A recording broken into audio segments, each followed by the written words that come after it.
गौतम बुद्ध ने कहा, इन 5 जगहों पर चुप रहना सीखो। Buddhist story on peace. जो लोग बुद्धिमान हैं, वह यह जानते हैं कि शब्द हथियार की तरह होते हैं जिनसे किसी को भी बचाया जा सकता है या किसी को भी मारा जा सकता है।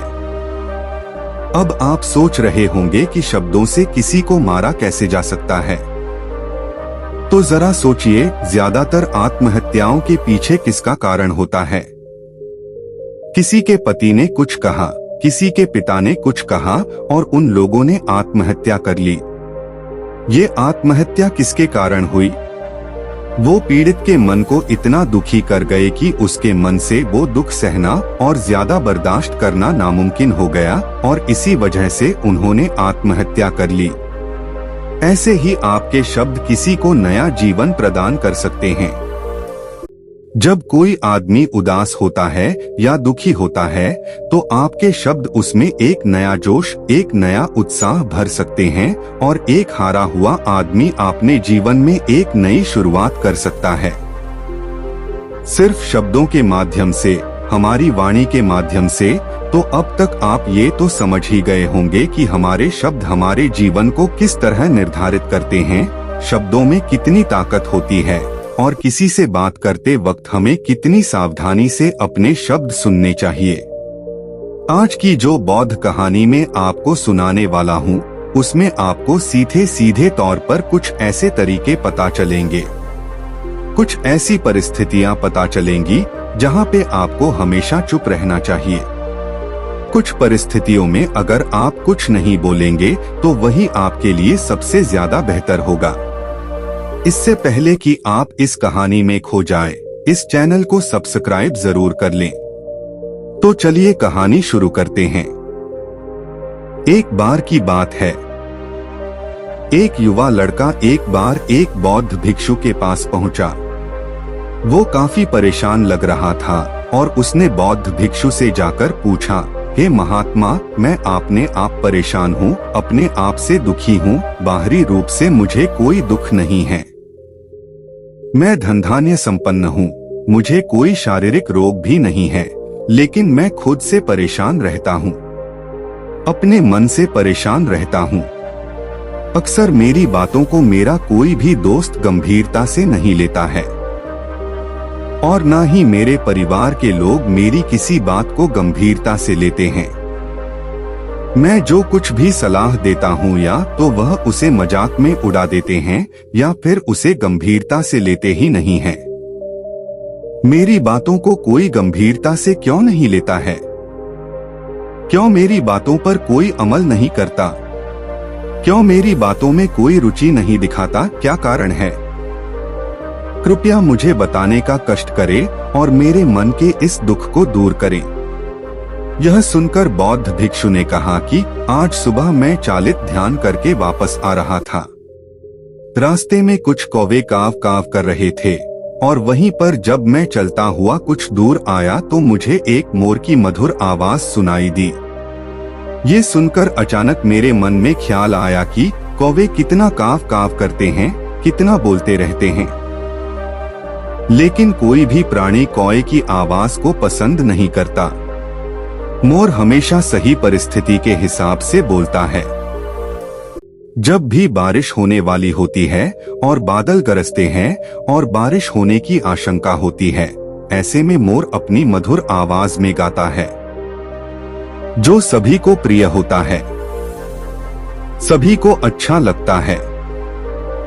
ऐसे ही अगर इंसान सही परिस्थिति के हिसाब से सही शब्द बोले, सही वाणी बोले, तो वही वाणी दूसरों के लिए संगीत हो जाती है, संगीत बन जाती है और दूसरे लोग तुमसे सम्मोहित हो जाते हैं और वहीं पर तुम्हें सब लोग गंभीरता से लेने लगते हैं।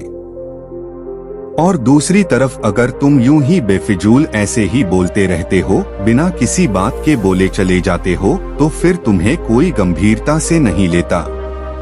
तुम उस कौवे की भांति हो जाते हो जिसकी वाणी कोई पसंद नहीं करता और बाद में तुम्हें दुख होता है कि तुम्हें कोई गंभीरता से क्यों नहीं लेता।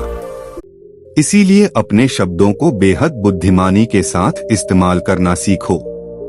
अगर तुम नहीं सीखोगे तो समाज में तुम्हें कोई सम्मान या कोई गंभीरता से नहीं लेगा। यह सुनकर वो युवा लड़का बोला कि हे महात्मा, मैं जानता हूँ कि मैं ज्यादा बोलने की बीमारी से ग्रस्त हूँ। मुझे इतना नहीं बोलना चाहिए, लेकिन मैं अपने आप पे काबू नहीं रख पाता, और ना ही मैं इतना बुद्धिमान हूँ कि मैं अपने शब्दों को नाप तोल कर बोल सकूं। मैं तो किसी से बात करते वक्त इतना सोचता भी नहीं कि मुझे अपने शब्द किस तरह इस्तेमाल करने हैं।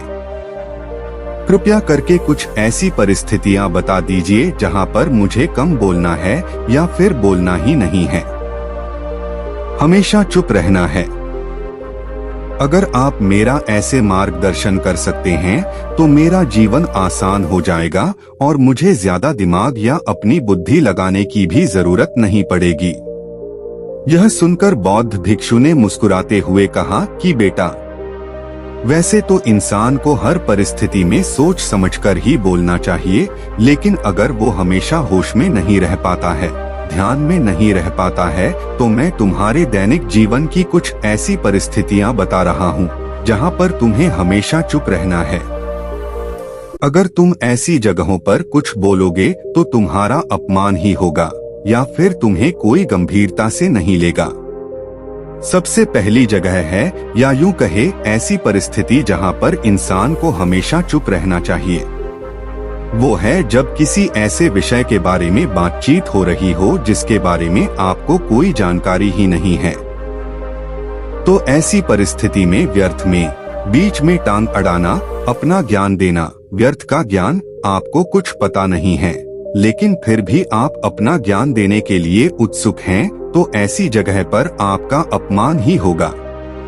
जरा तुम खुद सोचो, जब कोई बीमार आदमी अपनी बीमारी के बारे में चर्चा कर रहा हो और आपको उस बीमारी के बारे में कोई भी ज्ञान नहीं है, लेकिन फिर भी आप व्यर्थ में, बेकार में उसे ऐसी ऐसी औषधियां बता रहे हैं जिनका उसकी बीमारी से कोई तालमेल ही नहीं है, तो ऐसे में आप अपनी प्रतिष्ठा अपने हाथों से खो रहे होते हैं और आपको पता ही नहीं होता। ऐसी परिस्थिति में आदमी को हमेशा सुनना चाहिए। ध्यान से सुनना भी एक कला होती है। अगर आप सुनने का दिखावा करेंगे तो कहीं ना कहीं सामने वाले आदमी को ये एहसास हो जाता है कि ये मेरी बात पूरे ध्यान से नहीं सुन रहा है। इसीलिए जब आपको किसी विषय के बारे में पूरी तरह से जानकारी ना हो तो वहाँ पर केवल अपने कान लगाना ही ज्यादा महत्वपूर्ण होता है, ज्यादा जरूरी होता है।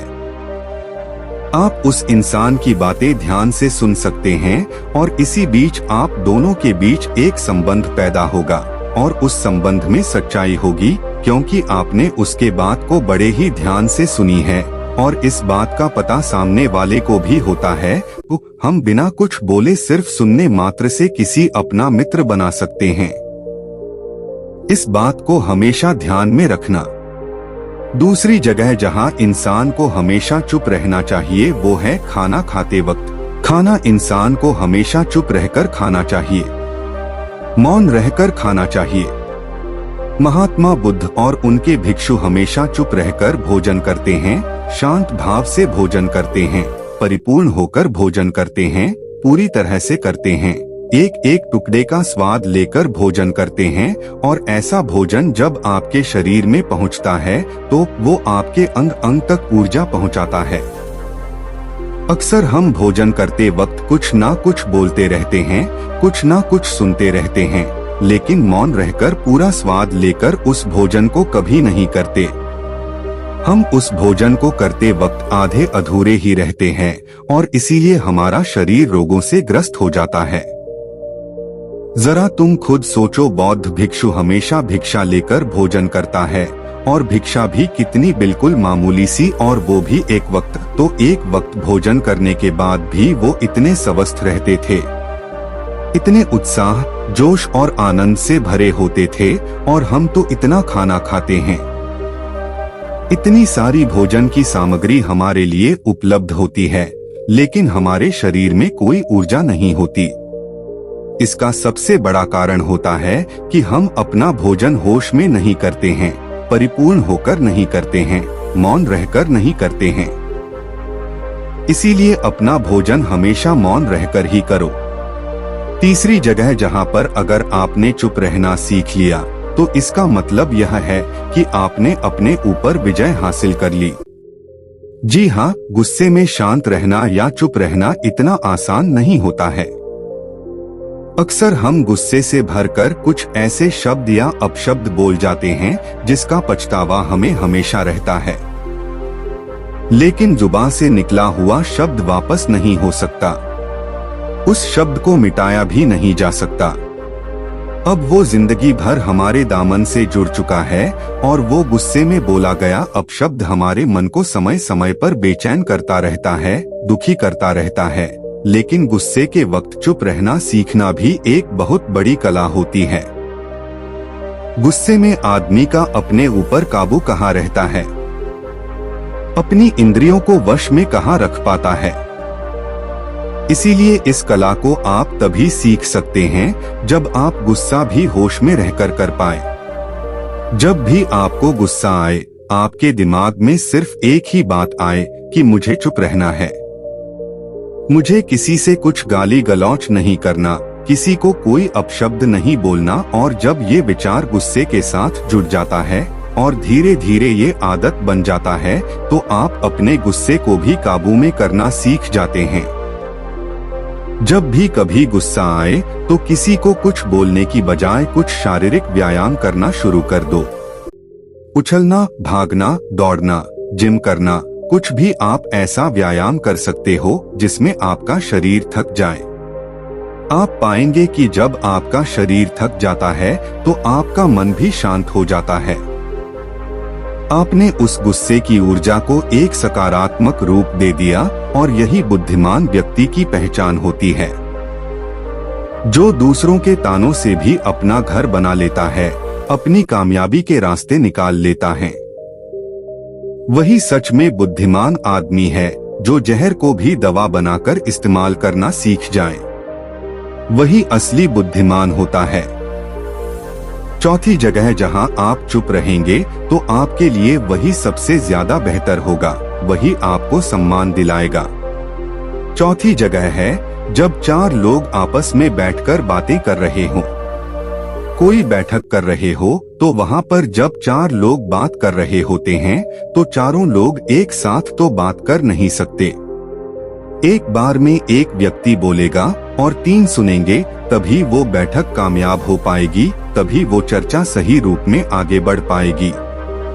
लेकिन अगर कोई आदमी ऐसा बैठा हुआ है जो बीच में ही दूसरे की बात काटकर अपनी बात को ऊपर रखना चाहता है तो ऐसे में वो चर्चा या वो बैठक आपको कहीं नहीं पहुंचाएगी और चारों लोगों के बीच आप सबसे मूर्ख कहलाओगे। अगर आपको अपनी बात कहनी है तो सामने वाले को अपनी बात पूरा करने दो, उसके बाद अपने विचार रखो। यही एक भद्र पुरुष या फिर कहीं अच्छे आदमी की पहचान होती है। और आखिरी जगह, अगर हमारे माता पिता हमें कुछ कह देते हैं, हमारे बड़े बुजुर्ग हमें किसी बात पर डांट देते हैं या हमें थप्पड़ भी मार देते हैं, तो ऐसी जगहों पे आपका चुप रहना ही उनके प्रति सम्मान दिखाएगा, उनके प्रति आदर का भाव व्यक्त होगा। अगर आप उनके सामने उनका विरोध कर देते हैं, उनका प्रतिरोध कर देते हैं, तो वो गुस्सा तो थोड़ी देर बाद शांत हो जाएगा, लेकिन वो कही गई बात, वो विरोध किया हुआ शब्द या फिर कुछ भी उल्टा सीधा हमेशा आपके मन को सताएगा और आपके माता पिता को हमेशा यही लगेगा कि आज ये हमारी इज्जत नहीं करता, आज ही हमारी बात नहीं मानता क्योंकि ये कमाने लग गया है, ये बड़ा आदमी बन गया है। ऐसी ऐसी बातें उठेंगी, ऐसे ऐसे तंज कसे जाएंगे। इसीलिए ऐसी जगह पे आप मौन रहो, चुप रहिए, कुछ मत बोलिए, अपने गुस्से को अपने अंदर ही पी लीजिए, कुछ व्यायाम कर लीजिए, भाग लीजिए, दौड़ लीजिए, आपका मन अपने आप शांत हो जाएगा। आखिर में बौद्ध भिक्षु ने अपनी बात को खत्म करते हुए कहा कि कम शब्दों में अपनी भावनाओं को उतारना सीखो। शब्द हथियार की तरह होते हैं, बोलो तो होश में बोलो, ध्यान में बोलो। जीवन शैली ऐसी बना लो कि आप जब भी बोलो पूरे होश में रहकर बोलो, पूरे आनंद के साथ बोलो, पूरे प्रेम के साथ बोलो। ऐसी वाणी बोलो जो दूसरे के दिल को ठंडक पहुंचाती हो, दूसरे के मन को भी शांत कर देती हो, और वो तभी संभव है जब आप प्रतिपल होश में रहकर बोले। इसके बाद वो युवा लड़का बौद्ध भिक्षु के सामने नतमस्तक हो गया और उनको प्रणाम करते हुए अपने घर वापस लौट गया। तो दोस्तों, कैसी लगी आपको आज की कहानी? उम्मीद है पसंद आई होगी। अगर पसंद आई हो तो वीडियो को लाइक करके कमेंट में जरूर बताएं। धन्यवाद।